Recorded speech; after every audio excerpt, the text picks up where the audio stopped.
Hi, my name is Lily, and this is a picture of the younger me, obviously swagged out. And today I'm going to talk about growing up with my Indian heritage and overcoming some of the hurdles I went through.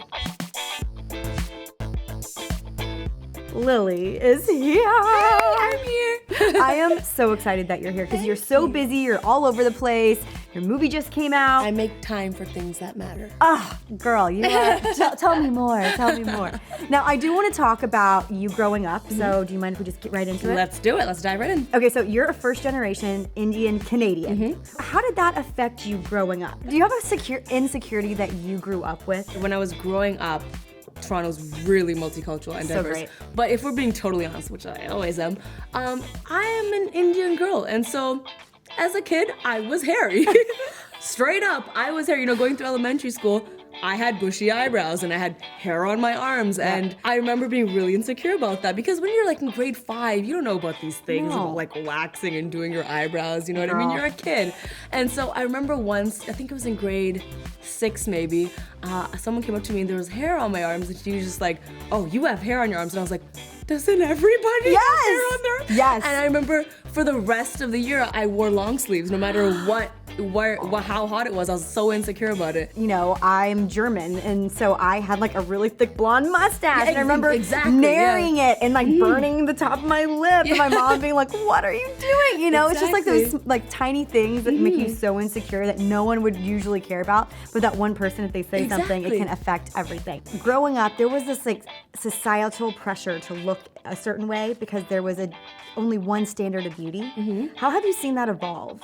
Well, I can speak to my upbringing, which was, you know, growing up, the one thing, not so much my parents, but, you know, the Indian community is very, make sure you have lighter skin. That's a very big problem. Really? A very huge problem within, I think, a lot of communities around the world is this idea of being fair Yep. and having lighter skin, which, you know, I could speak for hours about and how it's absolutely ridiculous. But, you know, so don't play in the sun and wear a hat. And my parents were really, really cool, so they didn't pressure me too much about that. But I mean, I'd always hear it at, you know, family parties, or I'd hear my other relatives say to their kids this idea of, you know, especially if you're female, don't play in the sun and make sure you don't get darker and, you know, make sure you have a nice clean braid, a nice Indian clean braid. And So did that ever affect your view of yourself?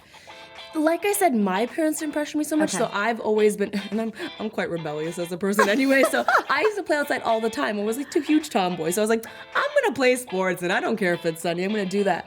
But I will say that I have a lot of adult friends who are female that are also Indian who have actually been trained to think like that. You know, I've been on a vacation recently with my very adult friend who would refuse to wear short sleeves on the beach. Because she was like, Wow. I don't want to get tan and I don't want to get darker. And I'm like, you're on the beach. Yeah, and also you're thinking, you know, it's 2016, times are changing, people are evolving, Yeah. but that's And still a factor. all colors of skin. I mean, it's just the strange thing. It goes back to, you know, people who are fairer will tan to get lighter than people that are darker. Like, oh, no, wow, I I need have to a be fair. spray tan right now. Exactly. I think love being the tan. skin color is so varying, and that's what makes it so beautiful. And I think the idea of having to make yourself lighter is just absolutely ridiculous. I totally agree. But I get it. When you're brought up with that and you're trained to believe that, it's hard. Now, I know you talked about this and you were saying growing up, you weren't really bullied and you weren't necessarily bullied as an adult either. But at what age did you come to just completely accept yourself, that you just stopped worrying about what other people were thinking? I definitely think self-acceptance is an ongoing process. I think every day I'm learning new things about myself and I'm learning to accept different things. But I will say that the time when I really was like, okay, I know who I am, I really love myself, and I'm proud of who I am, was quite recently. It was when I you met started The Rock. No, I'm just kidding. Yes, exactly.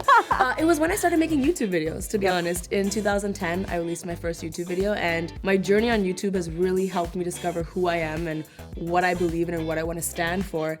And I think that's because I started making videos after coming out of depression and after going through that very difficult phase. I just went through a lot of self-realization, and the internet and making videos has really helped me discover who I am.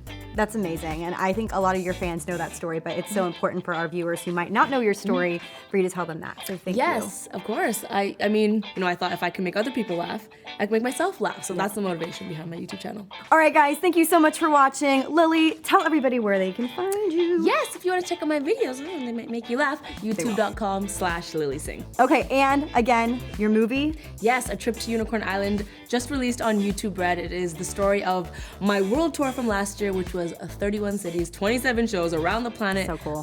Very big part of my heart, and I hope you enjoy it.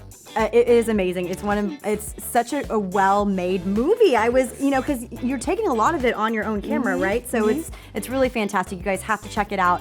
As usual, comment in the comment section. Let us know what you want to see on the next episode, who you want to see on the next episode, and follow me on Instagram and Twitter @KirbyJohnson. All right, see you guys. Bye.